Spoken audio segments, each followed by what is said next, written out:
ஆண்டவராக இயேசு கிறிஸ்து நாமத்தில் அசம்பிளிஸ் ஆஃப் காட் திருச்சபை சார்பாக இவங்களை அவருக்கு வாழ்த்துதலை தெரிவித்துக் கொள்கிறேன். இந்த மனநிலைமை என்பதை குறித்து சில வார்த்தைகள் உங்களுக்கு சொல்ல விரும்புகிறேன். ஆட்டிடியூட். நீதிமொழிகள் 23:7 வாசிக்கிறோம். மனிதனுடைய நினைவு எப்படியோ அப்படியே அவன் இருக்கிறான். As a man thinks in his heart, so he is என்று சொல்லப்பட்டிருக்கிறது. அது உண்மை, 100% உண்மை. நம்முடைய கிறிஸ்தவ வாழ்க்கையில் நம்முடைய எண்ணங்கள் ஒரு பெரிய தாக்கத்தை ஏற்படுத்துகிறதை நாம் பார்க்கலாம். நம்ம அநேக நேரங்களில் நம்முடைய செயல்கள் மேல் நாம் கவனம் செலுத்துவோம். ஆக்ஷன்ஸ் அல்லது நம்முடைய சுபாவங்கள், பிஹேவியர்ஸ், கேரக்டர், இவைகள் மேல் கவனம் செலுத்துவோம். இந்த எண்ணங்கள், சுபாவங்கள், செயல்கள், நம்முடைய வாழ்க்கை முறை, இவை எல்லாவற்றுக்கும் அடிப்படை நம்முடைய எண்ணம், நம்முடைய தாட்ஸ் அல்லது நம்முடைய மனநிலைமை, ஆட்டிடியூட் என்று சொல்லுவோம். இதுதான் ஞானி அழகா சொல்லுகிறார். மனிதன் அவன் எப்படி நினைக்கிறானோ, as a man thinks in his heart, so he is. அவன் நினைவு எப்படி இருக்கிறதோ அப்படி அவன் இருக்கிறான். நான் நல்லா இருக்க மாட்டேன் அப்படின்னு நினைச்சானா அவன் நல்லா இல்லாமல் போயிடுறான். ஏன்னா அந்த சிந்தை அவனுடைய தாக்கத்தை அப்படி ஏற்படுத்துகிறது. அதனாலதான் இந்த தலைமைத்துவத்தில் ஆட்டிடியூட் அப்படிங்கிற ஒன்றை அதிகமாக பேசப்படுகிறது வழக்கம். காட்டுக்கு ராஜாவான சிங்கம், யார் அதை காட்டுக்கு ராஜாவா வச்சது? யோசித்து பாருங்க. காடுகளை மிருகங்கள்லாம் கூப்பிட்டு ராஜாவா தேர்ந்தெடுத்துன்னு சொல்லி கதைகள் தான் நம்ம சொல்றோம். பட் ஒரிஜினலாக அது ராஜா அப்படின்னு எதுவும் இருக்குதா? இல்லை. என்ன ஆனால் யாரை கேட்டாலும் the king of the animals அப்படின்னு கேட்டால் உடனே லயன் அப்படின்னு தான் சொல்கிறோம். ஏன் நீ யோசித்து பாருங்க. சிங்கத்தை விட பலசாலிகளான மிருகங்கள்லாம் உண்டு.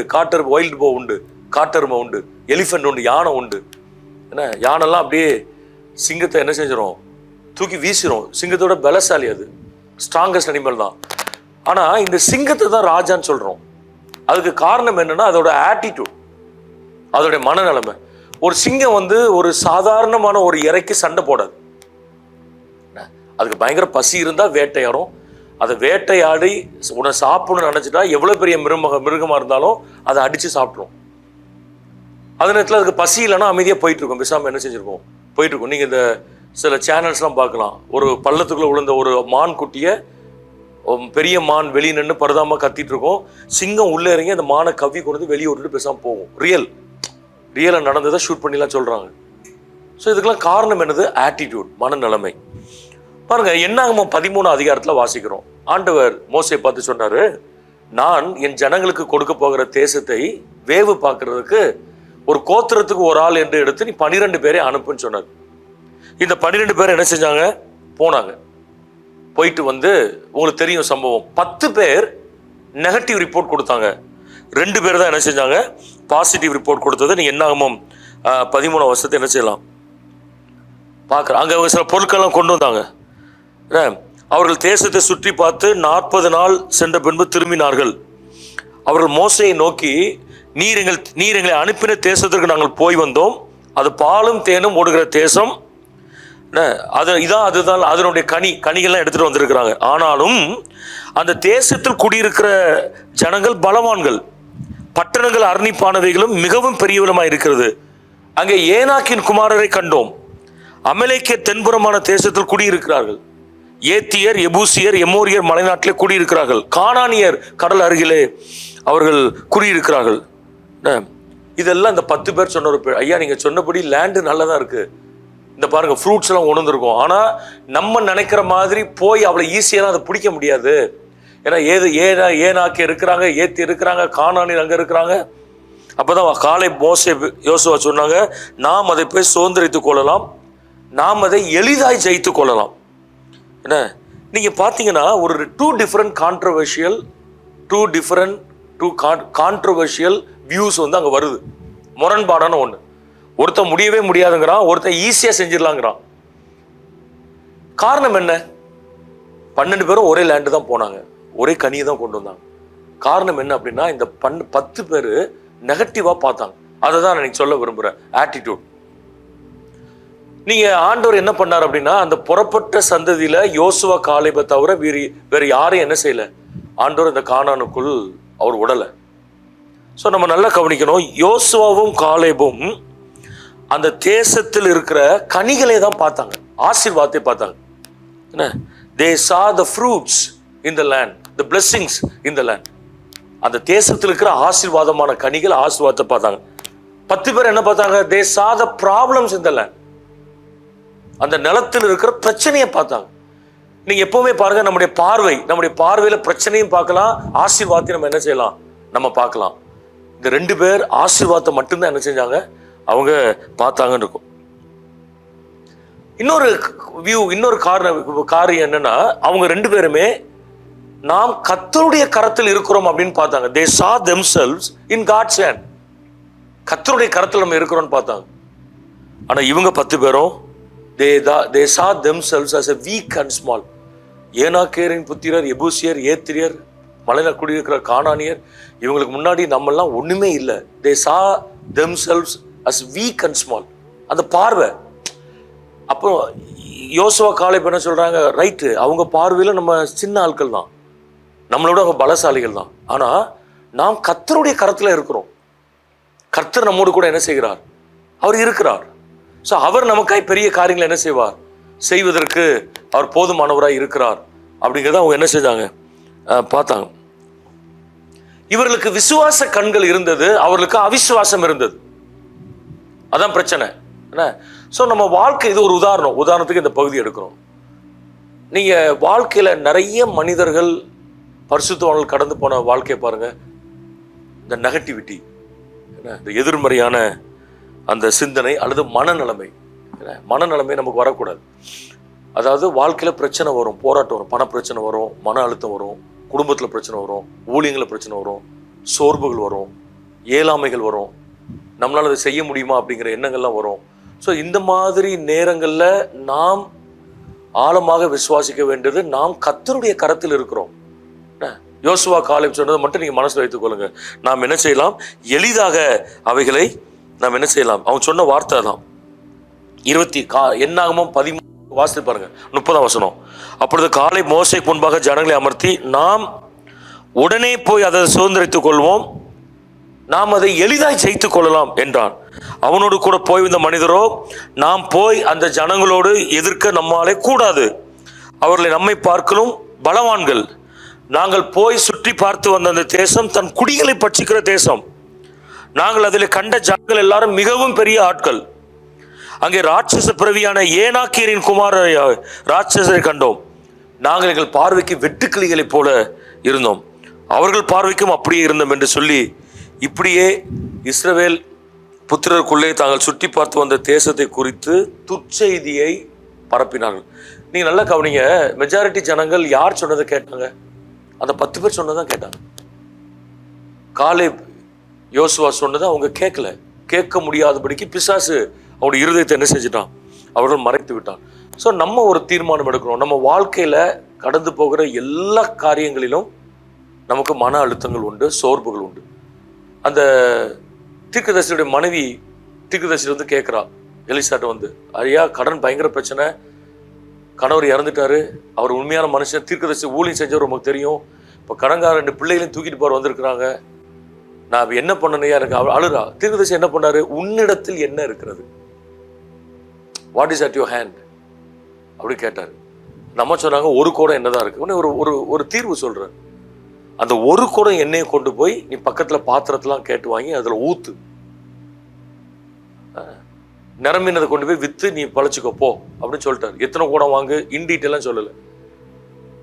நம்ம போய் எல்லாத்தையும் பாத்திரத்தை கேட்டு வாங்கி ஊத்துனாங்க. என்ன நடந்தது, நிரம்பிச்சா நிரம்பலையா? இப்ப அந்த அம்மாவுக்கு ஒரு சந்தேகம் வந்திருக்குன்னு வைங்க, இப்ப நான் ஊத்துறது நிக்குமா? சப்போஸ் இந்த ஒரு குடமும் காலியா போயிட்டா என்ன பண்றது? தீர்க்கதரிசி சொன்னதை நம்பி செய்யலாமா?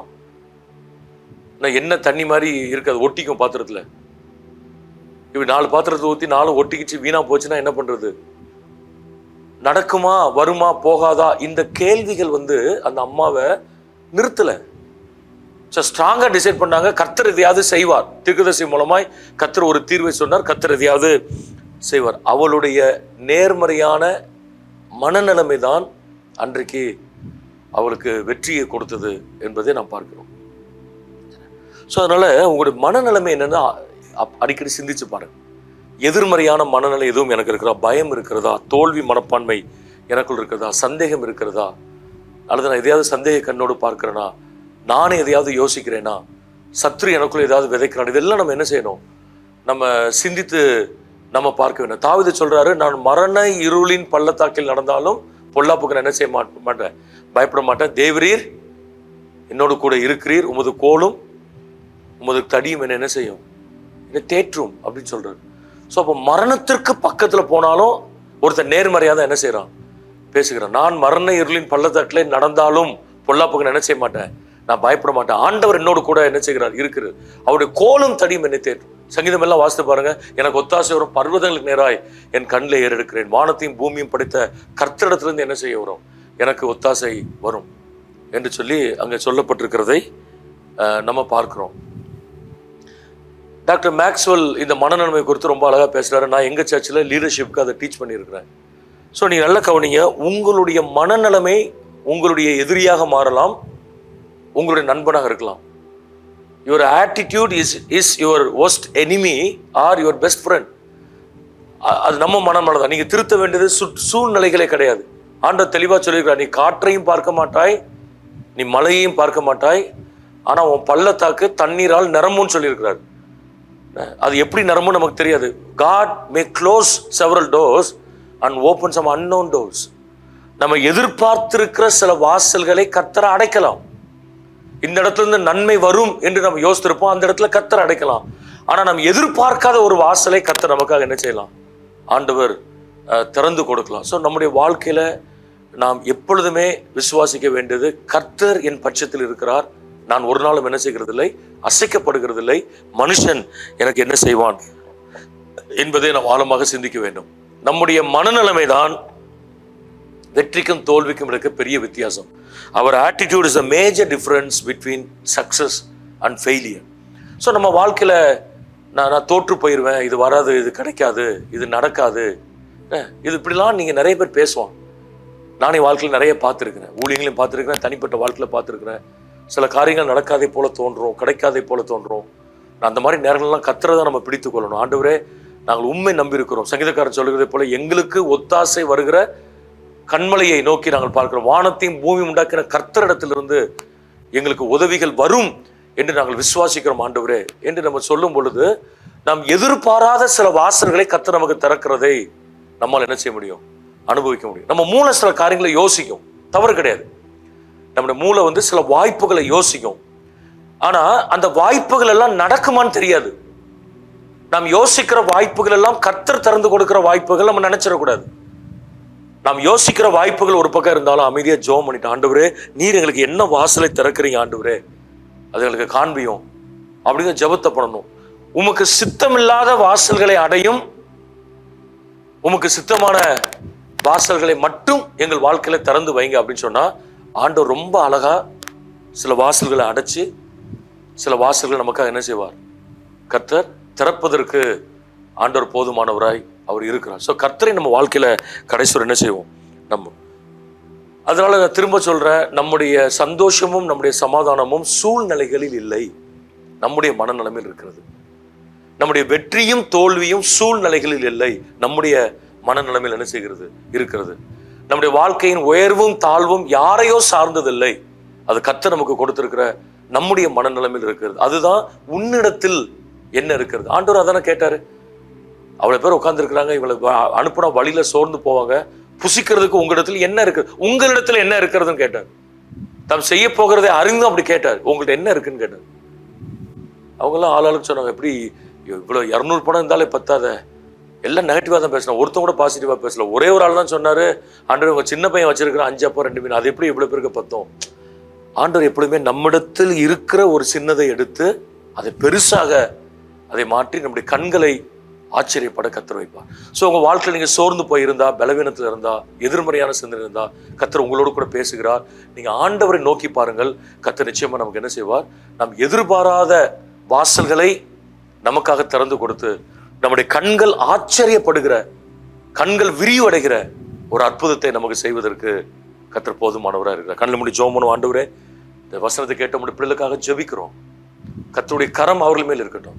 ஒருவேளை வியாதியிலேயோ பண கஷ்டத்திலேயோ எதிர்காலத்தை குறித்தோ பிள்ளைகளை குறித்தோ சோர்ந்து போய் அவர்கள் உட்கார்ந்திருப்பார்கள் என்று சொன்னால், கர்த்தர் நீர் அவர்களோடு கூட நீர் பேசுவீராக, நீர் விடுதலை தருவீராக.